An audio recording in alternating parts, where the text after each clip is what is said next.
एक लड़का और एक लड़की की बड़े ही धूमधाम से शादी हो जाती है। दोस्तों, दोनों परिवार अच्छे धनी परिवार होते हैं और बड़े अच्छे से शादी होने के बाद दुल्हन अपनी ससुराल में पहुंच जाती है।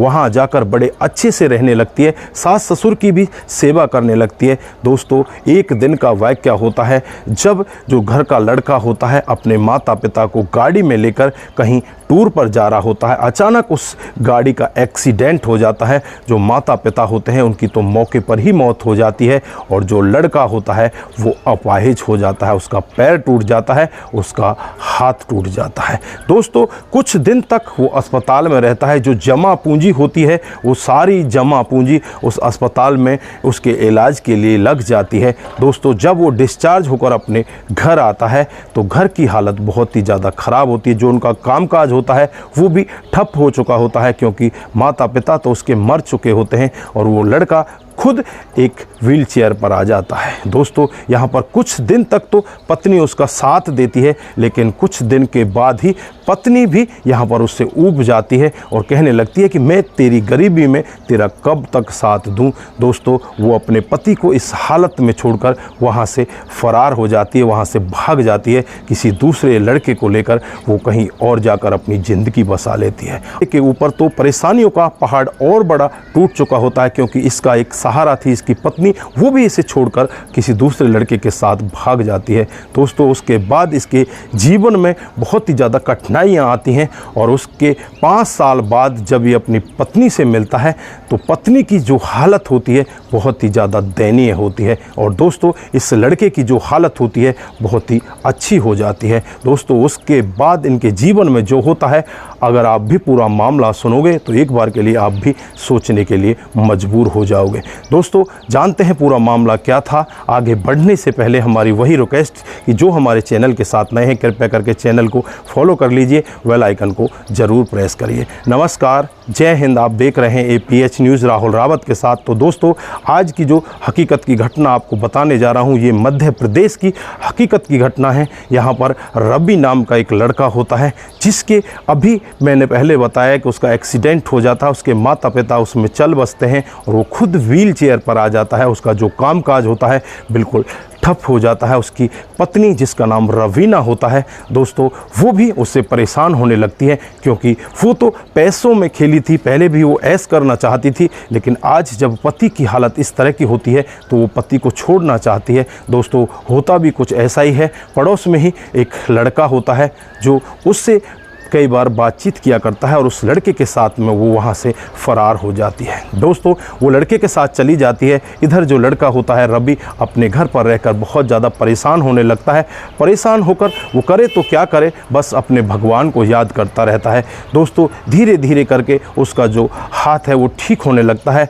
पैर उसका अभी नहीं चल पा रहा था, उसके पास इतने पैसे नहीं थे कि वो अपने पैर को चला सके। दोस्तों, फिर वो एक अपने जो पापा के दोस्त होते हैं उनके पास जाता है और उनसे कुछ मदद मांगता है कि क्या आप मेरी मदद करोगे। जो हमारा बिजनेस ठप हुआ पड़ा था उस बिजनेस को मैं दोबारा उठाना चाहता हूं, कुछ मुझे पैसे दे दीजिए, मैं आपके पैसे जल्द ही वापस लौटा दूंगा। दोस्तों, यहाँ पर जो उस लड़के के पापा के दोस्त होते हैं वो भी बहुत अच्छे होते हैं। कहते हैं कि बेटा कोई दिक्कत नहीं है, आपको जितना पैसा चाहिए पैसा ले लो, क्योंकि मेरे पास भी पैसे को बरतने वाला कोई नहीं है, क्योंकि उसकी कोई औलाद नहीं होती। दोस्तों, यहाँ पर इस लड़के को 10 लाख रुपए वो दे देता है और 10 लाख के बाद वो अपना बिजनेस स्टार्ट कर देता है।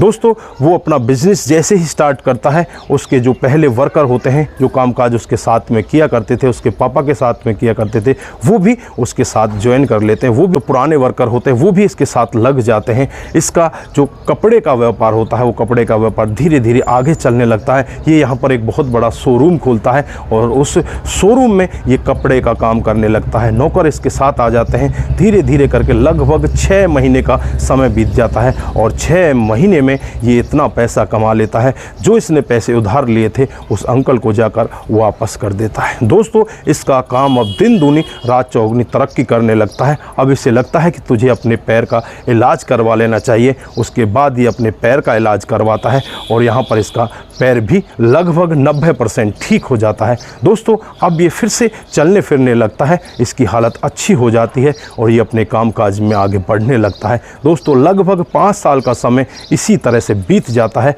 और 5 साल के बाद इसकी दुकान पर इसकी जो पत्नी होती है कपड़े खरीदने के लिए आती है। उसे नहीं पता होता कि यहाँ पर जो दुकानदार है वो तेरा पति है। दोस्तों जब वो पैसे देने की बात करती है वो बार बार यही कहती है कि भैया थोड़ा सा कम लगा लो, थोड़ा सा कम लगा लो, मेरे पास इतने पैसे नहीं हैं। और जब पति को सामने देखती है तो बस उसकी आंखें फटी की फटी रह जाती हैं।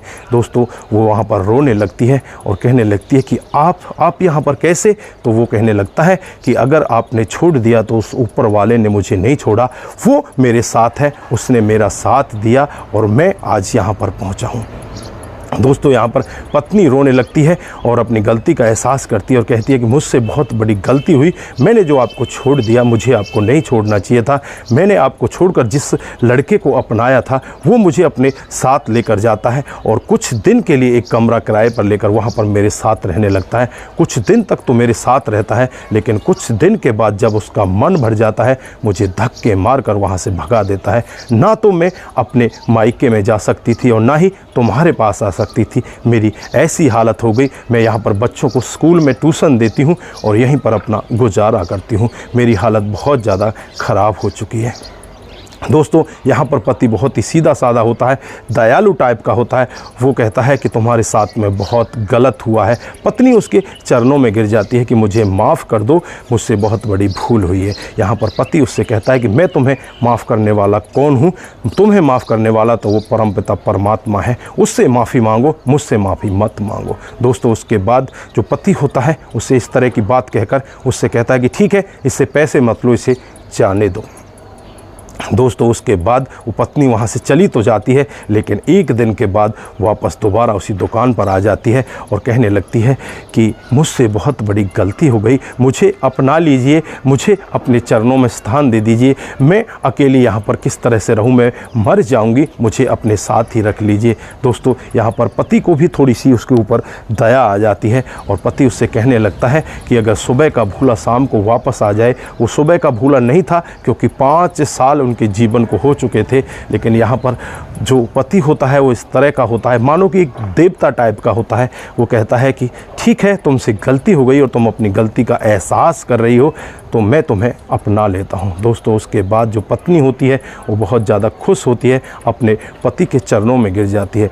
साल 2014 का ये वाक़या होता है और दोस्तों अब साल 2024 आ चुका है। 10 साल उस औरत को वापस इसके जीवन में आए हुए हो जाते हैं। उसके बाद इनके 2 बच्चे भी हो जाते हैं और अब बच्चे भी धीरे धीरे करके बड़े होने लगते हैं। इनका कामकाज बहुत ही अच्छे से चलने लगता है। तो दोस्तों ये कहानी हम लोगों को शिक्षा भी देकर जाती है कि अगर हम किसी का मजबूरी में साथ ना दें, उसके बाद परमात्मा ऐसा नहीं कि हर टाइम उसे मजबूर ही रखेगा या उसके साथ में गलत ही होगा। समय कभी ख़राब हो सकता है, लेकिन ऐसा नहीं कि हर समय ही ख़राब होगा। दोस्तों अपनों का साथ हमेशा देना चाहिए और इस तरह से किसी भी परेशानी में अपनों को अकेले छोड़कर नहीं जाना चाहिए, नहीं तो किसी के साथ में भी ऐसा हो सकता है जैसा यहाँ पर इस औरत के साथ में हुआ है। दोस्तों वो औरत जिस लड़के के साथ भाग कर गई थी, वो लड़का भी उसे छोड़कर भाग जाता है। तो दोस्तों यहाँ पर आप क्या कहना चाहते हैं, आपकी जो भी राय है एक बार कमेंट बॉक्स में ज़रूर दीजिएगा। दोस्तों आज के लिए बस इतना ही, फिर मिलते हैं किसी नए मोड के साथ। तब तक के लिए आप अपना ख्याल रखें, परिवार का ख्याल रखें, सतर्क रहें, सावधान रहें और अपने रिश्तों की अहमियत को ज़रूर समझें। नमस्कार, जय हिंद,